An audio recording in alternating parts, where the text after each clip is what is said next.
Morning to all of you. It's a privilege to be able to share with you during the time that Cobus is away.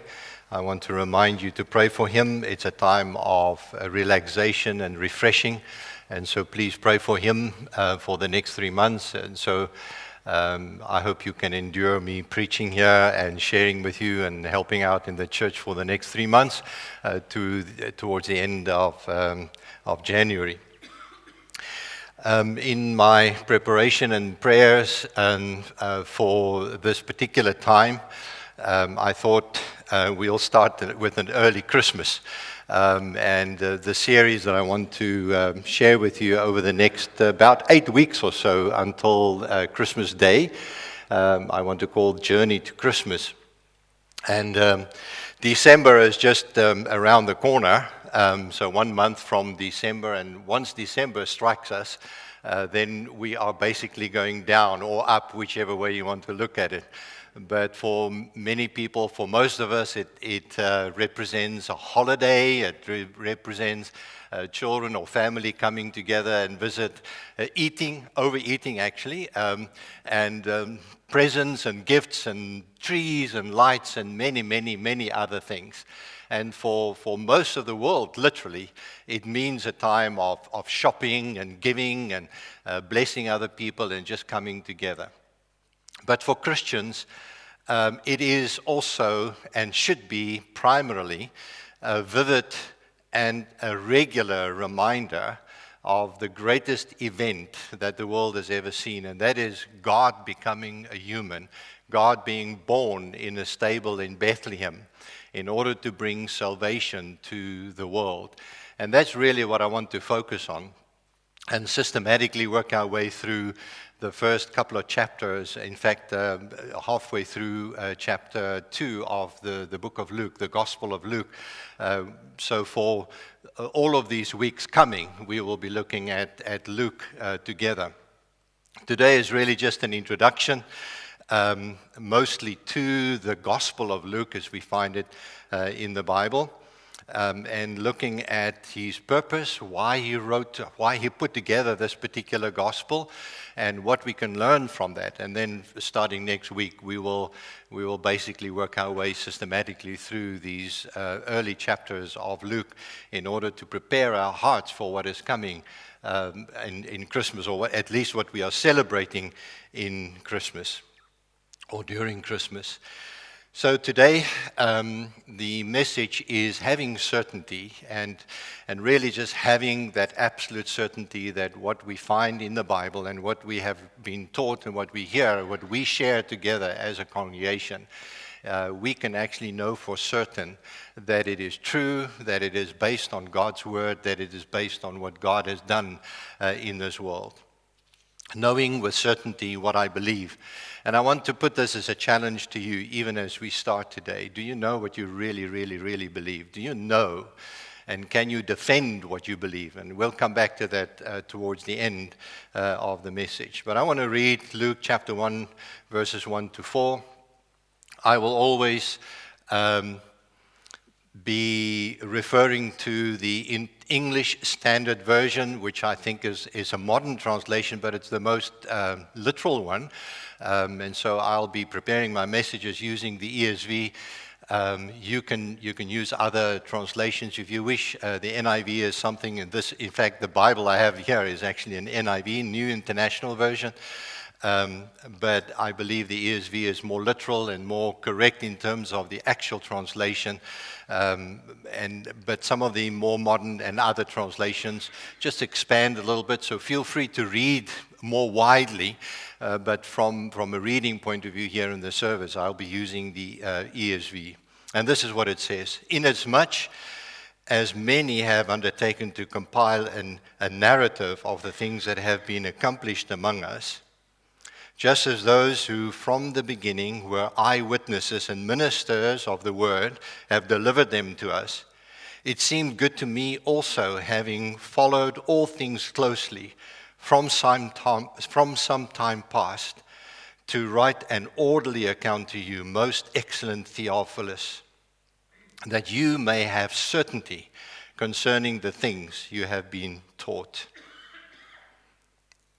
I'm sure, just to give you a bit of an orientation and introduction to where I'm heading today, I'm sure you've used the word "I don't know" or "I'm not sure." In fact, if you have children, you probably have heard that quite a lot. And that is, you ask them where you have put your keys, and they say, "I don't know." What did you do in school today? I don't know. What did you learn today? I don't know. We just came back from Gauteng last week, earlier this week, in fact, and picking up our grandson from school. He's only in grade 1. What did you learn today? What did you do today? Nothing. I don't know. I'm not sure. That's a pretty standard kind of response, I guess. Now, on the other end of the age spectrum, people like us are getting a bit older. And so I thought, as I get older, I'll be more of an adult and more mature. But really, I don't know, and I can't find it, and I don't remember your name, and that sort of thing becomes more regular. And I'm not sure if it's becoming an illness in me or whatever, but I'm struggling with that kind of, I'm not entirely certain. I don't know where I placed my keys. Joan, do you know where I did? Literally this morning, I asked her, and just before she came, I actually discovered it. So whatever I was trying to find. And so that's a fairly regular occurrence, I guess, for most of us. But one of the things that we do need to make entirely and 100% sure about is what we believe and in whom we believe. Just about everybody in the world, even an atheist, has a belief system. An atheist believes that there is no God. That's a system. They believe that. Are they absolutely certain about that? Well, they think they are. I will tell you this morning, I am a Christian and I believe in God and I believe in Jesus Christ. Am I certain about that? Well, I believe I am. And so my whole life is actually built around this belief system, just as anybody builds their whole life plans, discussions, journey in life around a belief system. And so for us, most of us who are believers in Christ and believers in Jesus, and those of us who prepare our hearts to celebrate Christmas as the birth of Jesus in this world, I believe we need to make sure that we know what we believe. And that's precisely why Luke put his gospel together, the story of Jesus' life.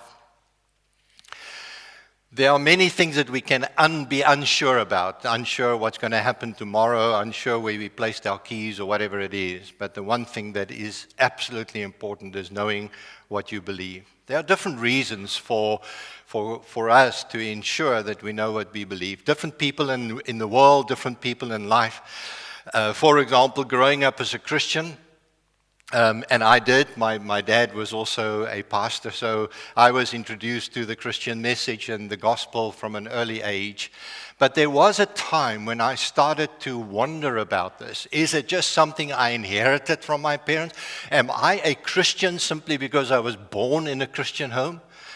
Just as much as I don't become a car if I'm born in a garage. And so somewhere along the line, I needed to make this a personal belief. And I want to say this to anybody. If you're not a Christian because you were born in a Christian environment or in a Christian home even, you're a Christian because you have given your life to Christ. And you've become a Christian because of what you believe in. And you believe in Jesus Christ and because He saved you. But of course there are people, neighbors and other people around us and friends and even family who were not born in a Christian environment, or they were born literally in a non-Christian or a non-believing home. And so they may somehow, either on the radio or in the environment in which we live, or maybe there's a funeral or a wedding and they need to go to church and they hear something about the gospel.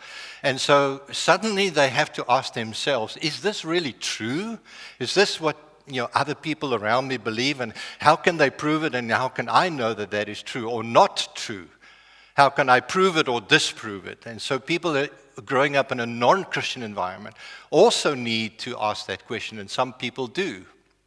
And then, of course, there are those who are born into a very different kind of religion, even like Muslim or Buddhism or Hinduism or whatever. And naturally, they will grow up in that environment. And if you're born in Turkey, for example, you are regarded a Muslim, even if you don't believe in Allah at all.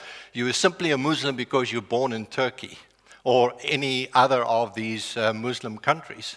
And so naturally, they will ask the question, if they ever hear about Jesus as an alternative form of belief or religion, they will also ask that question, is this really true?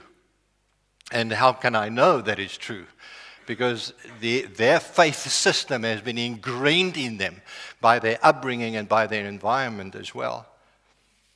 And so there are many reasons why we need to make sure, and I believe even within the Christian movement, within the church, we often need to ask ourselves that question, why do I believe what I believe?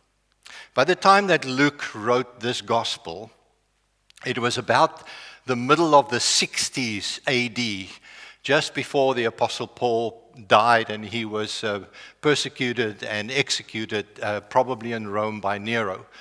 But Luke lived around that time, and he put together this gospel.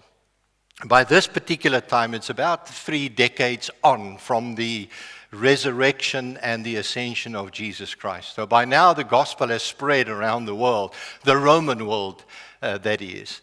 And so Luke has seen many people come to Christ, many churches being planted. And there are many of those, in fact, most of those who came from a completely non-Jewish, non-Christian background whatsoever. Most people came from a non-Christian background because Christianity then was pretty new. But there were definitely people who were asking, is this really, really true? I mean, you're telling me that there is a guy who was born a Jew and grew up in Galilee in Israel, and you now going around the world telling people that he is the Savior of the world. How can I know this is true? How can I prove this? And Luke set out to write the gospel to give that certainty, and he actually uses that particular word to make sure that what you know, what you've heard, and what you now believe is actually the truth. And so this is the reason why he wrote this particular book or this gospel. And so as we get started with Luke today, I want us to learn something about the certainty of the faith by looking at some of the elements of this very short introduction. Luke is the one who really introduces his gospel to us properly by saying why he wrote, how he wrote it, and so on. And I want to have a look at that and look at those different elements in the Gospel of Luke. The first thing I want to do is to look at the document itself, the book or the document that we call the Gospel of Luke. I want to remind you that back in the day, in the first century, there was no Bible like I'm holding in my hands right now. These were loose documents that floated around that people wrote on a parchment or on papyrus, rolled it up, and these things then spread around. So they were different books written. Matthew, Mark, John, and then letters who were written over and above the Old Testament documents that were already spreading around the world. It took many, many years. It took another 3 centuries before finally the church really got together and decided on what we today call the canon of Scripture, the 66 books we have in the Bible. And that happened towards the end of the 4th century. But back in the day, these were kind of loose documents that went around, were copied and spread around, and copied more and more and more over the years. And so Luke was one of those kinds of documents that were put together for people to know more about Jesus Christ. Each of the 4 Gospels, we have 4 of them, Matthew, Mark, Luke, and John. Each of them has had their own purpose and goal and method and even recipient. For example, Matthew wrote primarily for Jews, and that's why he quotes the Old Testament regularly as the gospel is the fulfillment of Old Testament prophecy. Luke probably had more of a Gentile, a non-Jewish audience in mind, and that's why he put together his gospel. And as I said, this is now already 3 decades on from the events that actually took place. And Luke himself was not there. He was not personally an eyewitness. He actually joined the Apostle Paul later on, and he heard the story again and again and again from different people who were eyewitnesses. But the Gospel of Luke became the first volume of the whole story. There were 2 volumes in the story. The first is the Gospel of Luke, and in both cases we know that he wrote with a very specific purpose, because in Acts chapter 1 he again mentions Theophilus, the recipient here. And he says in Acts chapter 1, he is going to put together, or in my first book, he says, I put together the beginning of the gospel, meaning that the gospel message actually continues. And now, 30 years later, Luke is looking back at a complete story in a certain sense. The complete story, first half is the coming and the life and the ministry of Jesus, and how he died and rose again and ascended to heaven. Acts tells the story of how it continues through the church spreading. Now, we're not having time to look at all of that, but as Luke put his gospel together, there were basically 3 different focuses. The first part is the birth and the childhood life of Jesus. Then the second part is his ministry around Galilee. And then he was a little bit back and forth between Galilee in the north and Jerusalem and Judea in the south. And then Jesus eventually ends up in Jerusalem and Judea. And this is where he continues to minister, but also he was arrested, he died, and that's where he rose again, and that's where Luke ends his first volume. The second volume, the book of Acts, is a continuation of that story by telling the story of the church. As I said before, he probably wrote both volumes in one sitting or close together around about the middle of the 60s AD, before the Apostle Paul died.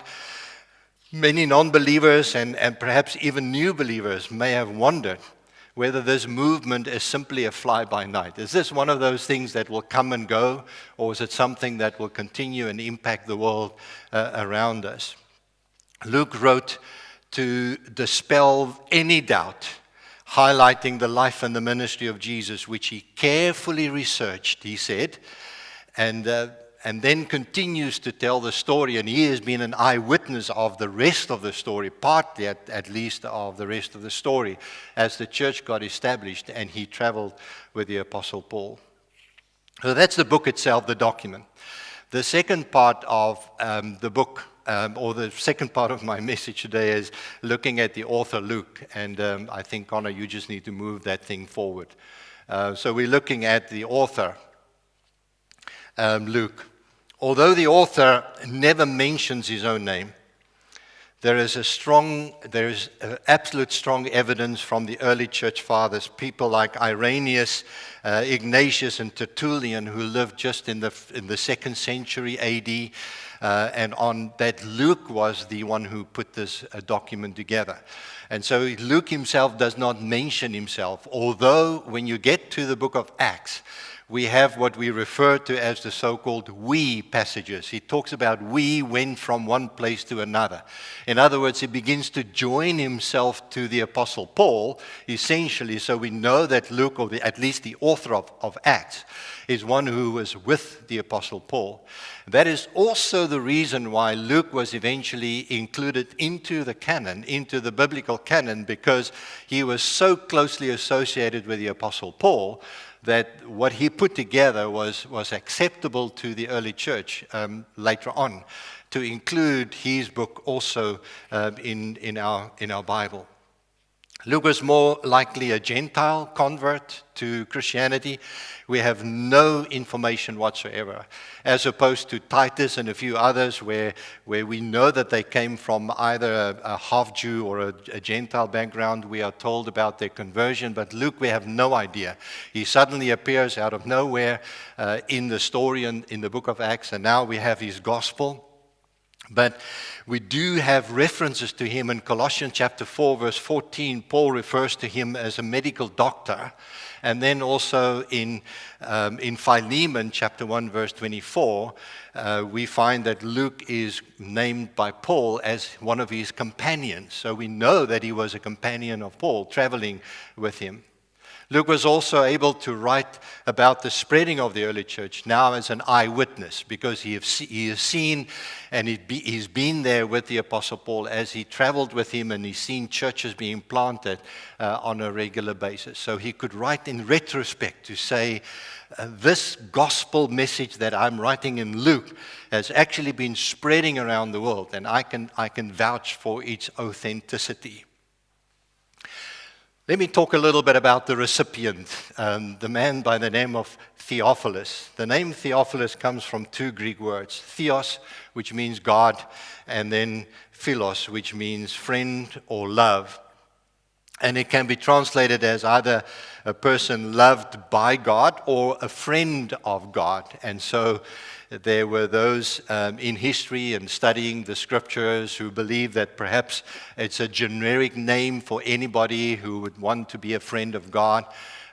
Or others believe that Theophilus was an actual person.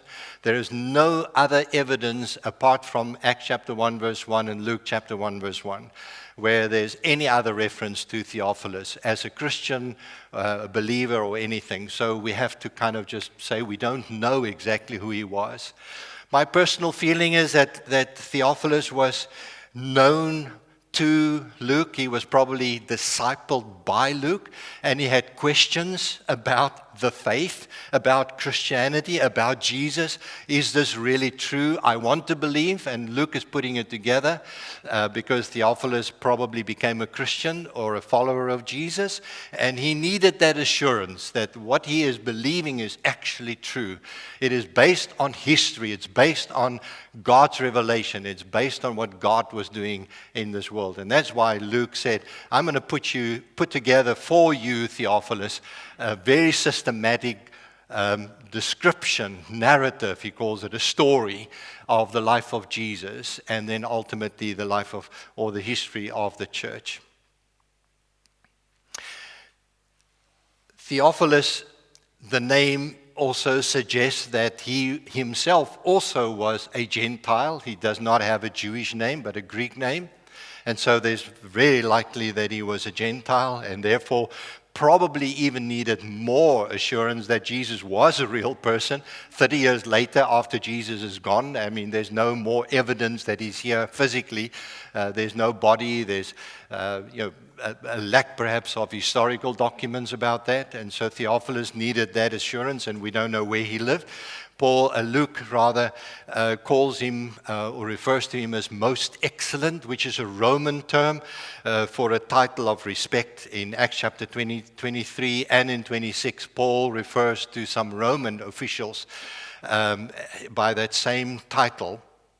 And so we can kind of imagine that Theophilus was a person of standing, some kind of a Greek or Gentile kind of person, and with a name that means a lover of God or a friend of God. That does not necessarily mean the God that we serve. It could be any God for that matter, because it's just a generic or a general Greek name. And then not Paul, but Luke. Luke moves on to the purpose for which he is writing, and he mentions that. He tells us about his purpose, that you may have certainty, that you may know for certain, that you may certainly know. So the word certain, to be certain, is key over here, and that is to confirm the beliefs that you have about Jesus. Luke wanted Theophilus and people like us today to know that the story of Jesus is true, it's authentic. It is worth serious consideration for anybody, for us who already believe and for anybody who may not yet believe. So in this introduction, he also tells us how he approached the matter. He says he received much information and details from those who were from the beginning eyewitnesses. And he's obviously referring to some of the apostles. He doesn't tell us exactly who it is that he had contact with traveling with Paul. He obviously somewhere along the line had contact with Peter and John and others. And so he heard from them. They were there. They were living with Jesus. And so they saw him die. They saw him alive afterwards. And they were there when Jesus ascended to heaven. And they were telling and retelling the story of what they have seen. He also mentions that there were many other ministers of the word who delivered these truths to us. He may have referred to the same apostles, but also to other people who've been there. He himself said that he followed things very carefully. He did his research. He scratched around. He looked around. He talked to people. He read up on it. Whatever documents were available, he was there to look for information about that. And then he started to put that together in a systematic story, a narrative, as he calls it, an orderly account.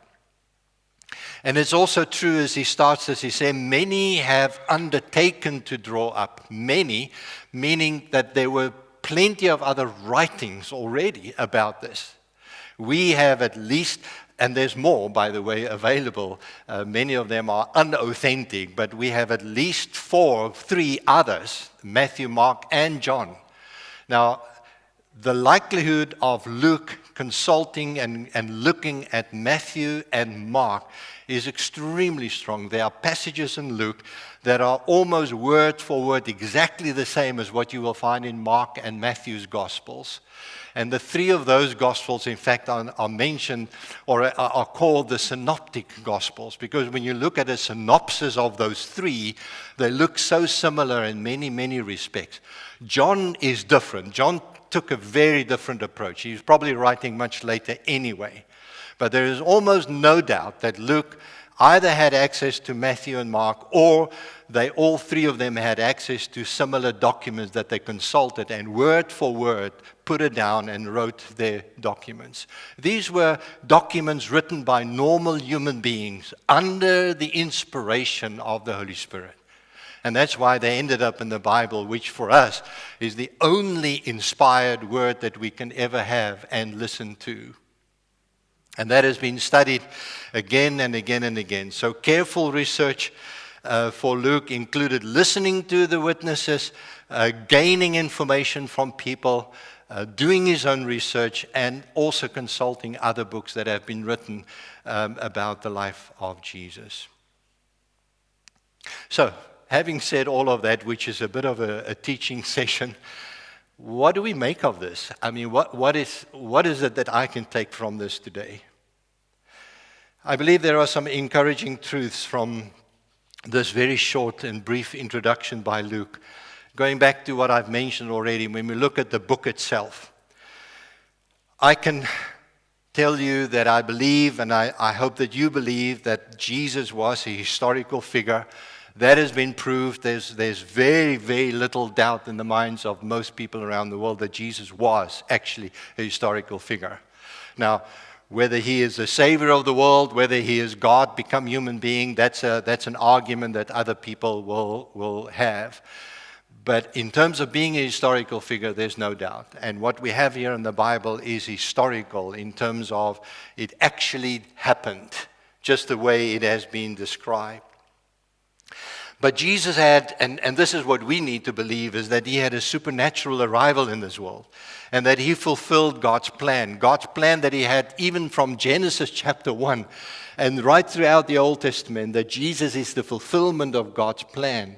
And 2,000 years later, we still look at how God is busy fulfilling the plan in this world through the spreading of the church worldwide. And then when we look at the author, Luke himself, the gospel of Jesus can reach anyone, anywhere, regardless of your background, history, your social standing, or your culture. Church history has proved it. The church is found around the world. In almost every single country there are Christians. Sometimes very few. Sometimes they have to meet in secret. Even in the most Islamic country in the world, even in North Korea, which is completely closed. You have Christians who live there. They meet in secret. They live in Afghanistan. They live in Iran. There's actually a revival in Iran. There are Iranians who have taken the gospel into Turkey. And so anybody, a Luke or any other Gentile, any person can become a Christian. And the gospel of Jesus transcends all of the cultures. It doesn't matter how and where you grew up and what language you speak. On my phone, and Joan and I use that every single day, there is an app called Operation World. I can encourage you to actually look that up and download it. You can also buy a book. The book is a bit old. The last one published is around 2010, I think it is. But the app is updated on a regular basis. And every day of the week, for 365 days every year, you pray for a different country around the world. Yesterday and the day before, 2 days in a row, we prayed for South Africa. And today, this morning, we prayed for Spain. And you can see some of the elements of challenges that are faced in those countries by Christians, and how far the gospel has spread. But anybody can be a Christian, regardless of where you live and what culture or language you're from. When we look at the recipient Theophilus, anyone can be a friend of God. Theophilus' name became a fulfillment of a desire to be a friend of God. Perhaps his parents called him Theophilus. But when he accepted Jesus Christ as his Savior and Lord, he became a friend of God. He became a friend of Jesus. Jesus called his disciples friends. And if you're a disciple, if I'm a disciple, I'm a friend of Jesus. And so anybody can be a friend of Jesus because you can have a relationship with him. And when it comes to the purpose, the certainty, we can look for and find certainty about the things that we believe. Here's the thing. The Bible can be studied. The Bible can be researched. You can find loads of other writings and books and scholars who have examined it and studied it and dissected it even. It is there to be read. It's there to be researched. The story of Jesus can be researched. I'm a lover of archaeology, and to me it's so encouraging to find again and again how archaeological discoveries have confirmed many things in the Bible.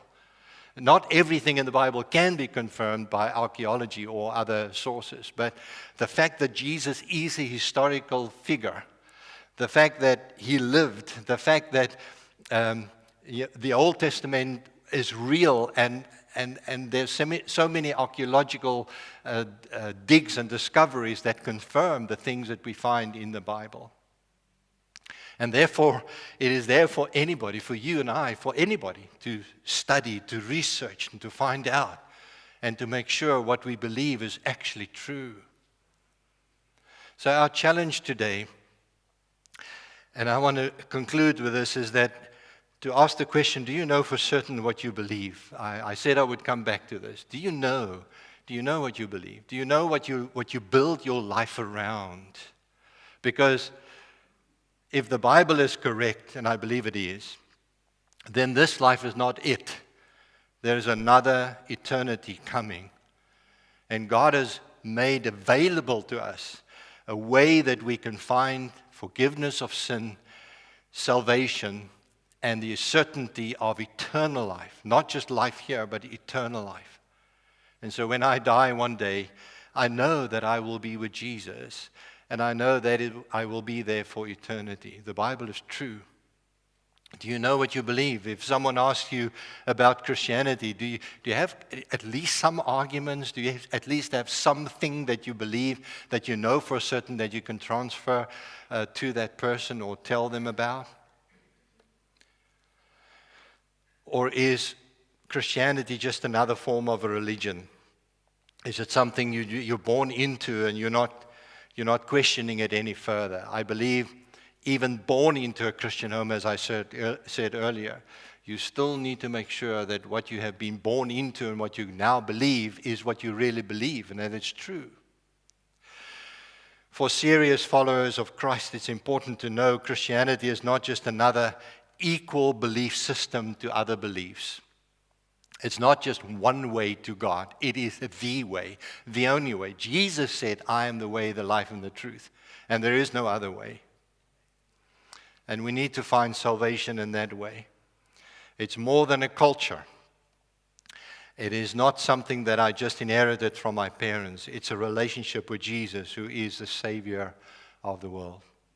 So how do you know?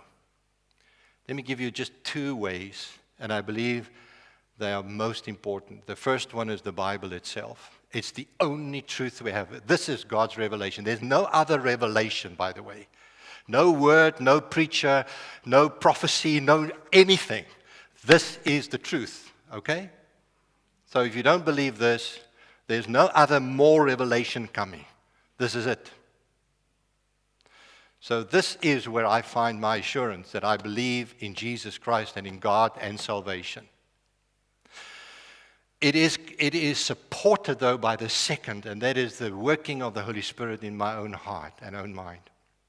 From a first point of view, when it comes to the Bible, 2 Timothy 3:16 says, all Scripture is God-breathed and is useful for teaching, rebuking, correcting, and training in righteousness. And it's the only way that we can be taught and be confirmed that what we believe is true. But the inner working of the Holy Spirit, Romans chapter 8, verse 14 says, for those who are led by the Spirit of God are children of God. The Spirit you receive does not make you slaves so that you live in fear again. Rather, the Spirit you received brought about your adoption as to sonship.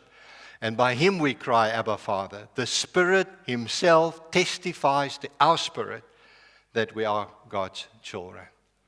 And so it's a spirit in me that confirms what the Bible is talking about is actually true. And that is a kind of I know that I know that I know.